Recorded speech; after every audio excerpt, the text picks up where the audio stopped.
President মহোদয় শোনেন, এদেরকে যদি ধর্ম থেকে বিচ্যুত করতে চান তাহলে বিশাল একটা ডেকচি জোগাড় করেন, ডেকচির মধ্যে তেল দেন, নিচ থেকে আগুন জ্বালান, তেল যখন টকবক টকবক করে ফুটবে তখন এই ছেলেদেরকে তেলের মধ্যে ফেলে দেবেন, একটা একটা করে ফেলবেন, একবারে তিনটা না। ওরা যেভাবে তেলের মধ্যে ফুটে যেমনি ভাজি হবে, আরেক ভাই দেখলে এই দৃশ্য সহ্য করতে পারবে না, নিশ্চয়ই দিন থেকে তারা সরে যাবে। নাউজুবিল্লাহ বলে, জোরে বলে নাউজুবিল্লাহ। বিরাট ডেকচি জোগাড় করলো, ডেকচি জোগাড় করে ডেকচির মধ্যে তেল দিল, আগুন দিয়ে ফোটানো হচ্ছে। তেল যখন টকবক টকবক করে ফুটতেছে তখন বড় ভাই আব্দুর রহমানের হাত পা বেঁধে ফুটন্ত তেলের মধ্যে নিক্ষেপ করে দিয়েছে। তেলের মধ্যে নিক্ষেপ করার পরে যা হয়, শহীদ হয়ে গেলেন। সঙ্গে সঙ্গে তিনি ইন্তেকাল করলেন। দুই ভাইকে বলতেন, দেখো তোমাদের চোখের সামনে তোমাদের দুই ভাইয়ের সামনেই বড় ভাইকে শেষ করে দিলাম, যদি ধর্ম থেকে সরে না আসো তোমাদের দুই ভাইকে এভাবে শেষ করে দিব। আমার ভাইরা, দুই ভাই বলতেছে, ও কাফের, আল্লাহর দুশমন, তুমি বুঝতে পারো নাই বড় ভাই আমাদের আফসোস, আমাদের আগেই আমার বড় ভাই আল্লাহর জান্নাতে পৌঁছে গেছে। সুবহানাল্লাহ। আমার ভাই আল্লাহ বলেছেন, ওয়ালা তাহসাবান্নাল্লাযীনা কুতিলু ফি সাবিলিল্লাহি আমওয়াতান বাল আহইয়াউ ইনদা রাব্বিহিম ইরযাকুন। আল্লাহ বলছেন, ওয়ালা তাহসাবান্নাল্লাযীনা কুতিলু ফি সাবিলিল্লাহি আমওয়াতান, যে আল্লাহর রাস্তায় নিহত হয় তাদেরকে তোমার মৃত্যু বলো না। কি চিন্তা করছো তারা কি মরে গেছে? না না না, বাল আহইয়াউ, বরং তারা জীবিত। শুধু জীবিতই নয়, ইনদা রাব্বিহিম ইরযাকুন, রবের পক্ষ থেকে তারা কবরে রিজিক পর্যন্ত পায়, কবরে খাদ্য পায়। আমার ভাইরা, এবার দ্বিতীয় ভাইকে হাত পা বেঁধে বড় ভাইয়ের মধ্যে তেলের মধ্যে ফেলে দেওয়া হলো। চোখের সামনেই দ্বিতীয় ভাই আব্দুর রহিম, সেও শেষ হয়ে গেল। বন্ধুরা আমার, দু ভাই যখন তেলের মধ্যে, ফুটন্ত তেলের মধ্যে শেষ, ছোট ভাইকে বলতেছে, আব্দুল্লাহ শোনো, তুমি যদি ঈমান থেকে বিচ্যুত না হও তাহলে তোমাকেও এভাবে শেষ করে দেওয়া হবে। ছোট ভাই বলতেছে, তুমি জানো না ও কাফেরের গোষ্ঠী, তোমরা জানো না যে আমরা কার জাত। সুবহানাল্লাহ বলেন। আমাদের শরীরে কোন রক্ত আছে এটা তুমি জানো না।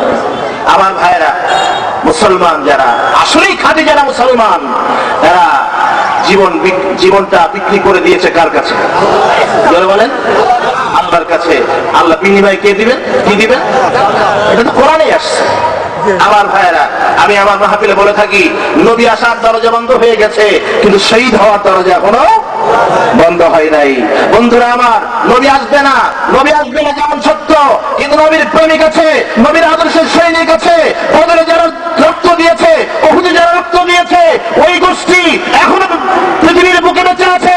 আর আমার জমি, আর কোরআনের জন্য, দ্বীনের জন্য, আল্লাহর জন্য, কেবলমাত্র আল্লাহর সন্তুষ্টির জন্য রক্ত দেওয়ার প্রয়োজন হয়, জীবন দেওয়ার প্রয়োজন হয়। সেই ময়দানে ঝাঁপিয়ে পড়ে জীবন দিতে রাজি আছেন কারা কারা? তুমি হাত তুলে আল্লাহ করে খান।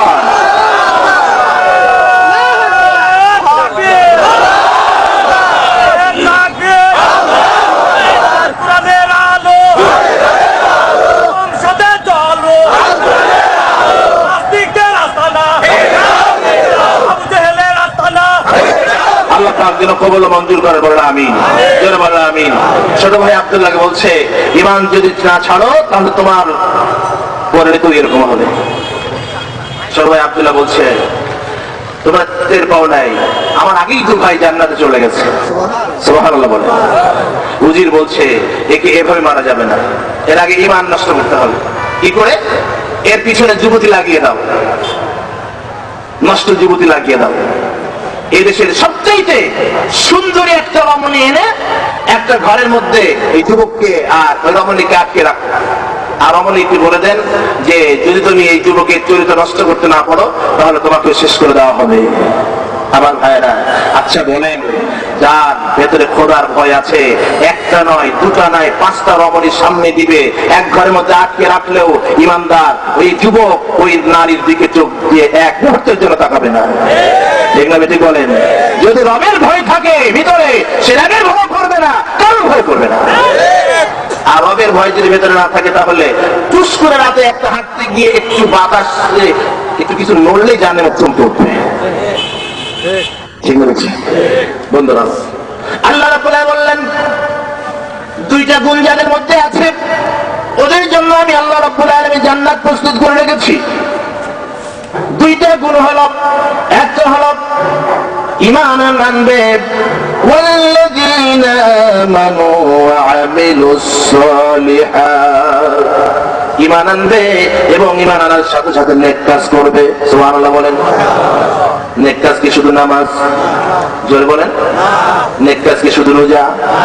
নেক কাজ যেমন নামাজ, নেক কাজ যেমন রোজা, নেক কাজ যেমন হজ, নেক কাজ যেমন যাকাত, নেক কাজ যেমন দান খয়রাত, আবার নেক কাজ আসল যেটা সেটা হলো যতক্ষণ পর্যন্ত আল্লাহর কোরআন অনুযায়ী রাষ্ট্র চলবে না, সমাজ চলবে না, ততক্ষণ পর্যন্ত নেক কাজ করে উপর আর শান্তি পাওয়া যাবে না। ঠিক না বেটি বলেন? আজকে নামাজির সংখ্যা কম না, ঠিক না বেটি বলেন? হাজির সংখ্যা কম না, দিনের দায়ের সংখ্যা কম না, এরপরেও দিন দিন মূর্তির সংখ্যা বাড়ছে না কমছে? বেপরদার সংখ্যা বাড়ছে না কমছে? বাড়ছে। ওয়াজও বাড়ছে, ওগুলাও বাড়ছে।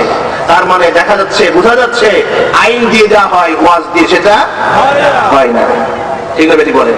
আমার ভাইরা, বাংলাদেশের পার্লামেন্টে যদি কোরআনের আইন থাকতো, আর যদি প্রধানমন্ত্রী বলে দিত আগামীকাল থেকে রাস্তায় কোন নারী বেপরদায় চলতে পারবে না, কোন নারী যদি বেপরদায় চলে, আমার পুলিশকে বললাম, চেয়ারম্যান মহোদয়কে বলে পারমিশন দিলাম, মেম্বারদের বললাম তোমরা দেখবা কোন নারী যদি বেপরদায় চলে ওই নারী গ্রেফতার করে পুলিশের হাতে দিবা, এরপরে ওকে চালান দিয়ে জেলে ঢোকাবা, 3 দিনের জেল।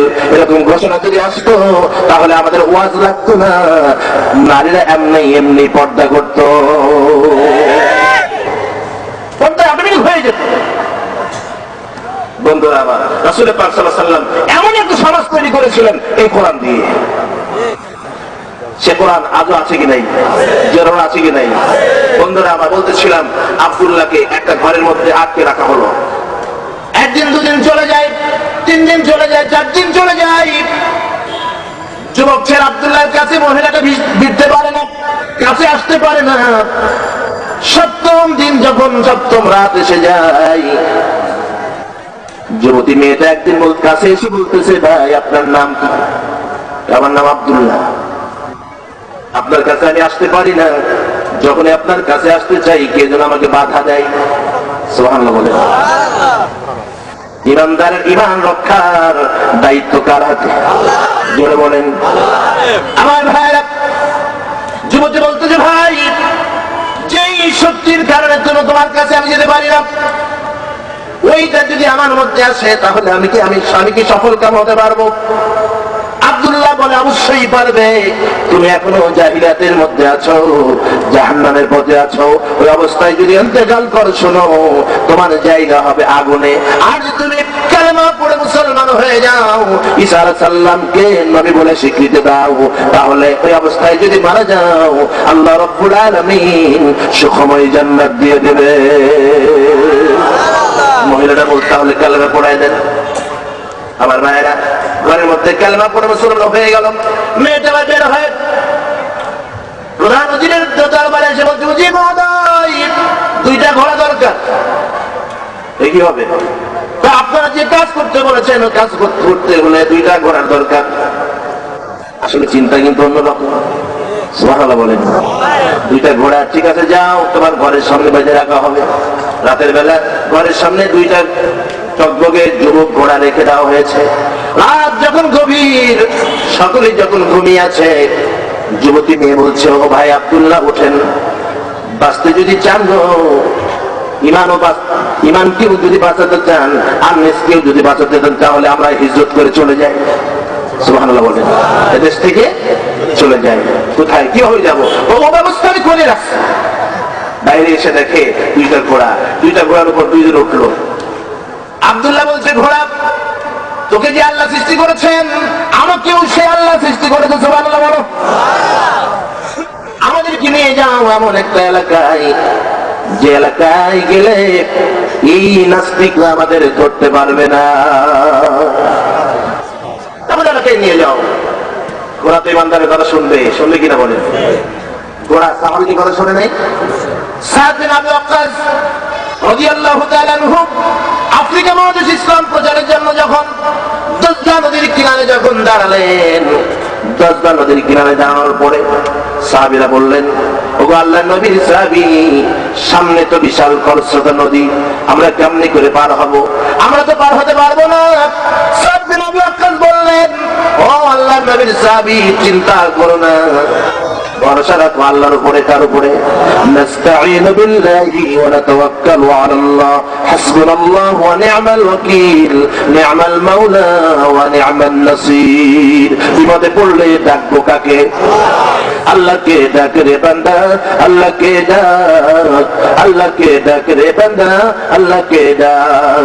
আল্লাহকে ডাকতে ডাকতে জীবন কেটে যাক সবার, আল্লাহকে ডাকতে ডাকতে জীবন কেটে যাক। আল্লাহকে ডাক রে বান্দা, আল্লাহকে ডাক, আল্লাহকে ডাক রে বান্দা, আল্লাহকে ডাক। কাকে ডাকতে হবে? শুধু কি মসজিদের মধ্যে, শুধু খানকা শরীফে? আমার ভাইরা, হাজার হাজার লাখ লাখ মানুষ হয়, বড় জামাতে নামাজ পড়তে যাওয়া হয়, কিন্তু আলোচনার মঞ্চে আল্লাহর কোরআন আল্লাহর জমিনে প্রতিষ্ঠা হোক এমন বয়ান হয় না। ঠিক বলেন আমার ভাইরা? হাজার হাজার মানুষ বড় মোনাজাতে শরীক হওয়ার জন্য যায়, কিন্তু যেই ময়দানে কোরআন নাই, কোরআনের উপর পা দিয়া কোরআনকে অপমান করা হয়, সেই ময়দানে মোনাজাত কেমনে কবুল হবে?